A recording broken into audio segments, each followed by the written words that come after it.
Hi, I'm Hilma, talking about tablets and what you can do for your thumb pain and wrist pain. And the first thing you want to do is avoid having it to begin with. And fortunately, there are a lot of accessories that have come out for different types of holders and things. A lot of accessories for these iPads, because I'm sure different people have said, I love this thing, it's killing me. I love this thing, it's really hurting my body. What can I invent to fix that with? And one of the things is, I don't have one of these to show you, but there is a strap that can be put on the back of your iPad or tablet, and they're made for whatever size of these things you have. This one's a 7-inch, they can have them for 10-inch, they can have specifically for your model or for a general generic one. And there's many types of them. Some that you just Velcro on the back, some that actually have holders, some you can attach that holder to another stand and have an iPad stand. But whichever way, the strap in the back is a great invention because you're not using your thumbs at all. You can use your hand in a flat, neutral position, and while things are not perfect, at least it's a much, much better way of preventing thumb pain when you're using a tablet.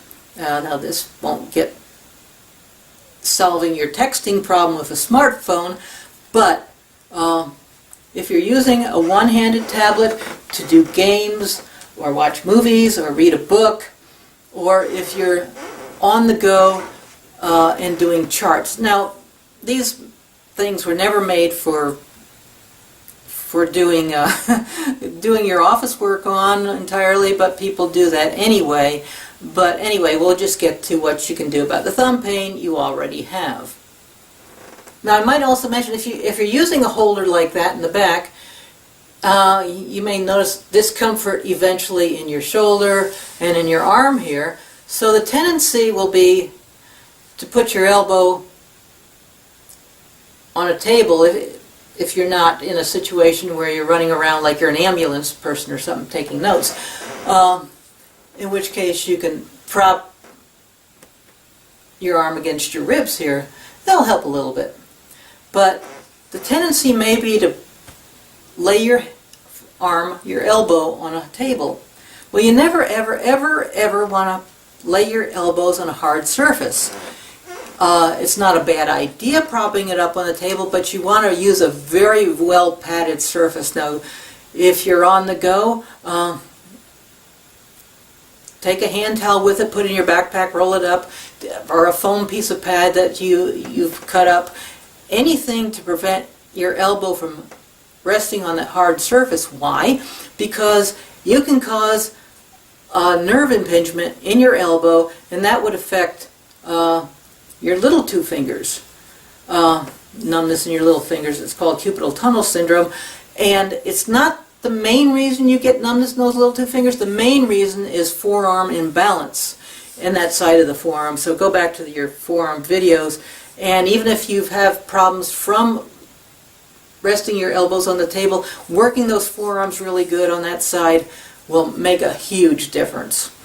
And again, keeping your elbow in a bent position like that, it's not a great thing, but consider, if you're using them long term, getting a holder for it that's more stationary. But if you're traveling around, the strap in the back, much better on your thumbs at least. So you'll save your thumbs and your wrist a lot of problems just by getting one of those straps in the back. Now, what to do if you've already got thumb problems? Okay, two things you want to do is, first and foremost, is loosen up the muscles in the thumb. Now, something about muscles that are tight. If your muscles are perfectly happy, you can put as much pressure there as you want on any part of your body, and you will feel pressure, but you won't feel the tenderness, assuming you're not using an ice pick or a nail or something. But just pressure, pressure, pressure on there. If it causes discomfort, that means that muscle has a problem. And loosening it up with massage will certainly help. I'll show you. Okay, for loosening up the thumb and the wrist, and the rest of the hand too, you want to take a two-pronged approach. One is for loosening up the muscles, and for another is also stretching them out and stretching out the wrist. And as I showed in the forearm and hand videos, you can use your elbow, working on the thumb muscles. And this may be a little bit awkward. Now, something about muscles. If a muscle is sore when you push on it, that's an unhappy muscle. A perfectly happy muscle, you could put as much pressure almost as you want, and you would feel only the pressure and no tenderness. By the way, you can use another tool. This is just a rounded river rock, and it works very well. Or you can use a massage tool that they sell. They have all kinds of them, but a rounded river rock works pretty good if using your elbow is kind of awkward. Now, people tell me when I tell people to massage themselves, oh, it hurts to do it. Well, hello, who's applying the pressure? You are. So lighten up. You know, this muscle didn't get there in one day, and before you even knew it was sore, it was building up its soreness. Before it reached the point where it's above your radar, where you say, hey, my thumb's sore. Why did that happen? So, it's not going to happen overnight that this muscle will get loose enough so that when you push on it, you'll only feel the pressure. And remember, what you're doing is in between the muscle fibers, there's little sticky stuff. So the muscle fibers won't glide in those areas where you've got the bulging, where there's knots. And a lot of people will tell you that when the muscle's pulling on the tendon here, you've got tendinitis. Well, tendinitis is a swelling of the tendon, inflammation of the tendon. Usually when people talk about tennis elbow or tendinitis, it's usually not tendinitis, it's usually tendinosis, which is actually a more of a hardening of the tendon and lack of fluid, whereas tendinitis means, you know, there's puffy inflammation in there. So if there's inflammation in there, if it's puffy and feels like there's fluid in there and swelling, then you don't want to be pushing hard on it. You want to be using ice instead, or an ice pack, or a bag of peas, or anything else. And I've got an audio section on icing, but generally speaking, this is really good. And you want to get the muscles in the whole hand too, even though they're usually not very problematic. But when they're tight, they can also pull your hand down so it's closing in the carpal tunnel as well. Usually that's not the main problem, but it can be. And then you want to get the little finger side. How often do you do this? As often as you can think about it, really. You know, I mean, it's not going to hurt to overdo it unless it feels bad to do it.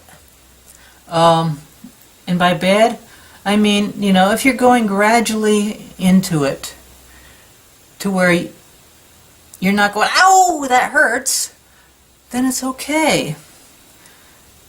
But once you get to the point where you're annoying yourself, then you can back off. You know, the more a muscle relaxes, the more it can relax, and the more it loosens up, the more it can loosen up.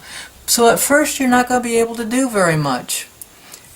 At first, it's not going to seem like you're making any accomplishment. In the same way with your forearm muscles. If you've been, you know, doing a lot of stuff with your hands, these are going to be really tight. And so, how long to take to loosen up depends on how tight they am. And if you've been weightlifting and with a closed fist for years, just resting them for a couple months isn't going to reverse that. You got to work actively on that. So same with your thumb. You basically want to be reversing the damage faster than you're creating it. And so you can still use your hands, so you can still function with your hands. The idea is not to put your hand in a way that you're not using it anymore. If you put your hand in a cast, for God's sakes, that just leads to atrophy. And you need the movement of your muscles to bring blood into it.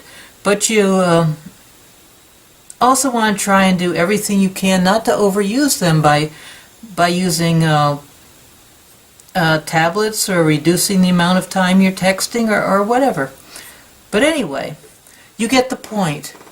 You want to loosen up the muscles in the thumb, and especially on the hand, the pinky side, depending on how you've been using those, because if you've been using your little finger to hold things in place so that your iPad's not slipping out, or whatever else you're doing with your little finger, you know, that's not a very strong muscle, and it gets aggravated.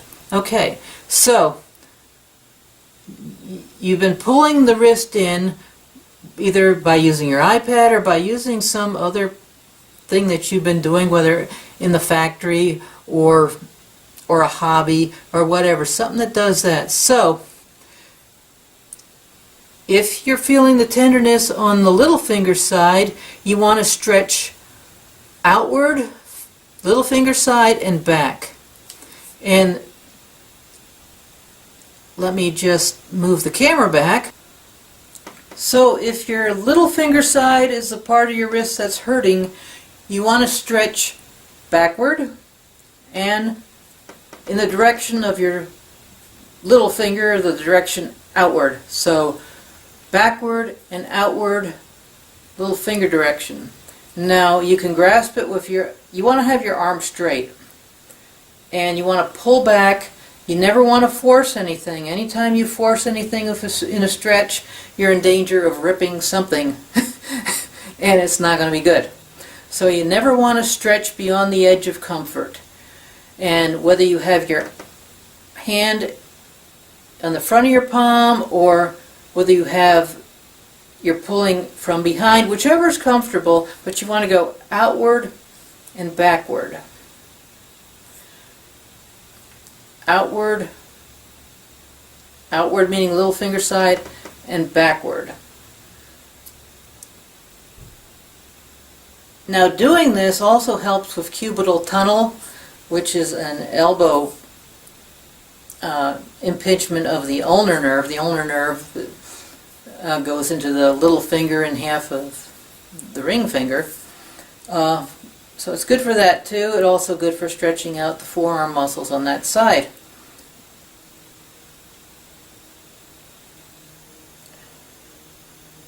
And also,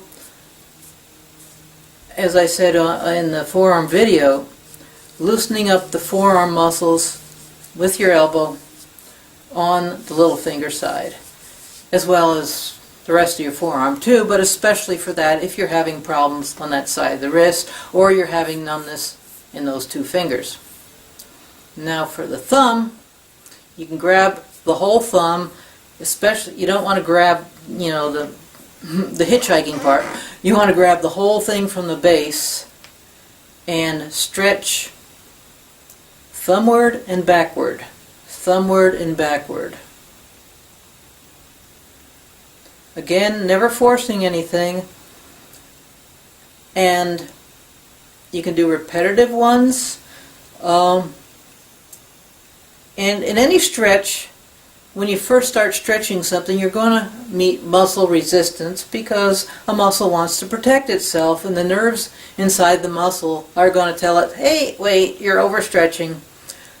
So to get a better stretch,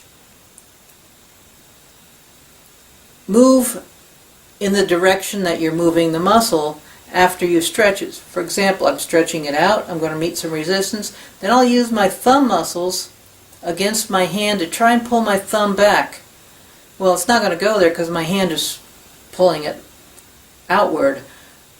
But use your thumb muscle a little bit without straining, and then try another stretch again. Generally, when I do most muscles on people, doesn't matter what muscle, I do about 8 seconds of stretching and 8 seconds of pulling in, 8 seconds of out, 8 seconds of pulling that thumb in, and there's no rule as far as time limits on stretching, really. But do this a little bit, see how your hand feels, and if it feels better or the same, try it again. If it makes it feel worse, then you don't want to do things that make it feel worse. Okay? Say hi to the hands.